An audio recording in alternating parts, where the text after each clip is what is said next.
Сәлеметсіңдер ме балалар? Бүгін 6-шы сабақта біз осы уақытқа дейін өткен екі таңбалы сандарды тақырыбындағы өзіңді тексер қорытынды сабағын өтеміз. Біз екі таңбалы сандарды құруды, жазуды, оқуды және де екі таңбалы сандарды санауды және кері ретпен санауды үйрендік. Екі таңбалы сандардың натурал сандар қатарындағы орнын анықтауды, екі таңбалы сандарды разрядтық қосылғыштардың қосындысы түрінде жазуды, екі таңбалы сандардың графикалық модельдерін құруды, екі таңбалы сандарды салыстыруды және жай есептерді шығаруды үйрендік. Енді есептерді шығарып қарайық. Бірінші тапсырмада тиісті сандарды жаз дейді. 7 ондық 2 бірлік ол 72 саны болады. 9 ондық 8 бірлік ол 98 болады.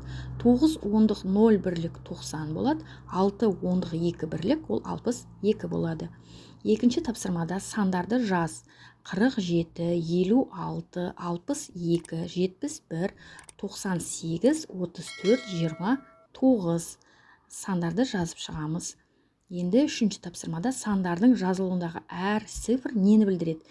Үлгі бойынша әр санда неше ондық, неше бірлік бар екенін жаз дейді. Қарайық, жазып шығайық. 2 ондық 2 ондық 1 бірлікті 21 деп жазып, немесе 21 бірлік деп жазу керекпіз. Енді 75-ті жазайық. 75-ті 7 ондық 5 бірлік, немесе 75 бірлік деп жазамыз.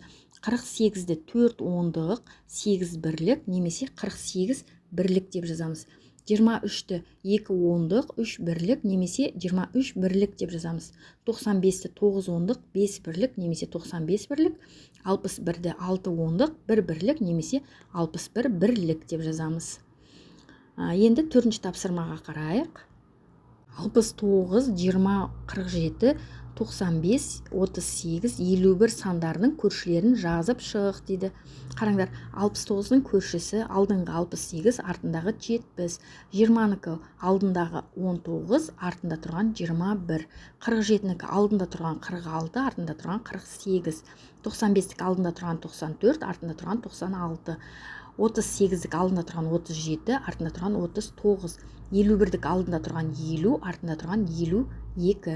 Енді Б нұсқасын қарайық. 87, 60, 81 сандарының алдындағы сандарды разрядтық қосылғышының қосындысы түрінде жаз дейді. 87-нің алдында тұрған ол 86, 86 дегеніміз 80 қосу 6 болады. 60 дегеніміздің алдыңда тұрған 59, 59-ді 50 қосу 9 дейміз. Ал 81 санының алдында тұрған сан 80, оны 80 қосу 0 дейміз. Енді 5-ші тапсырмаға қарайық. Сандарды салыстыр дейді. Сандарды салыстыруды біз білеміз, оны үйрендік. Қараңдар, 29 бен 31-ді қалай салыстырамыз? Алдымен ондықтарын салыстырамыз. Біреуінде 2 ондық, біреуінде 3 ондық. Әрине 31 үлкен 29-дан. 89, 91 ондықтарына қарайық. 8 ондық, 9 ондық. Әрине 9 ондық үлкен 89-дан. 47 мен 43 ондықтарына қарайық. Екеуінде де 4 ондық, енді бірлігіне қарайық. Бірліктерінде біреуінде 7, біреуінде 3. 47 артық 43-тен. 57 мен 56-ны қарайық. Ондықтары бірдей 5 ондықтан, ал бірліктерінде 7 бірлік, 6 бірлік. Әрине 57 артық 56-дан. 64 пен 58 ондықтарына қарайық. 6 ондық, 5 ондық. 6 ондық үлкен болады, 5 ондыққа қарағанда. Яғни 64 үлкен 58-ден. 75 пен 68. 75-де 7 ондық, 68-де 6 ондық. Әрине 7 ондық үлкен болады. 81 мен 96. Ондықтарына қараймыз. 96-да 9 ондық. Яғни ол үлкен 81-де 8 ондық. 81-ден үлкен 96. 31 мен 56-ны қарайық. 31-де 3 ондық, 56-да 5 ондық. 5 ондық үлкен 3 ондықтан. 6-шы тапсырмада 59 санының графикалық моделін құр, әр түсті шаршылар түрінде, әр түсті дөңгелектер түрінде дейді. Мысалы алайық, шаршы түрінде алайық. Ондықты, бірінші 59-ды разрядтық қосылғыштың қосындысы түрінде жазып аламыз. 5 ондық 9 бірлік. Енді шаршымен ондықты көрсетейік. Жасыл шаршымен 5 жасыл шаршы, 9 бірлікті көк шаршымен көрсетеміз. Енді дөңгелекпен қарайық. Сары дөңгелекпен 5 ондық болады, ал қызыл дөңгелек ол бірлік 9 дөңгелек сызып шығамыз.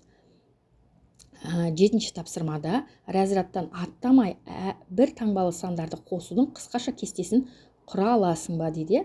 Қараңдар, 2-ге 2-ні қоссақ 4 болады, ал 2-ге 3-ті қоссақ ол 5 болады. 2-ге 4-ті қоссақ 6, 2-ге 5-ті қоссақ 7, 2-ге 6-ны қоссақ 8, 2-ге 7-ні қоссақ 9 болады, 2-ге 8-ді қоссақ 10 болады. Тура салай 3-ге қосуды, 4-ге және 5-ге қосуды кестедегі бос орындарға осы қосудың мәндерін қойып шығамыз. Енді барлығын қосып алғаннан кейін қараңдар, қосу кестесінің көмегімен 8 бен 2 сандарының айырмасының мәнін қалай табамыз дейді.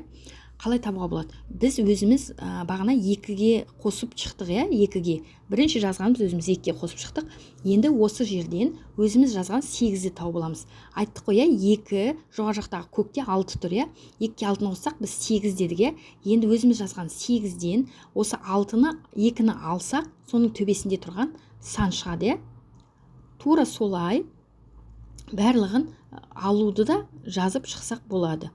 Өйткені қараңдар, 8-ден 2-ні алсақ 6 болады дедік қой. Енді тура сол сияқты қараңдар, 10-нан 8-ді алсақ қанша болады екен? Міне өзіміз жазған 10, ең соңында тұрған төбесіндегі 8-ді аламыз. Сонда мына жақтағы 2 шығады. Тура осылай қосу кестесінің көмегімен есептерді бір таңбалы сандардың есебін шығарсақ болады екен. Енді 8-ші тапсырмаға қарайық. Жараста 30 асық бар. Ол 10 асықты досына сыйлады. Жараста неше асық қалды? Берілген жазып аламыз. Жараста 30 асық, берілгені 10 асық, қалғаны қанша? Оның қанша екенін табу үшін 30-дан 10-ды алып тастаймыз. Сонда 20 болады. Сонда жауабы жараста 20 асық қалды. Балалар, осымен сабағымыз аяқталды. Келесі сабақта кездескенше сау болыңдар.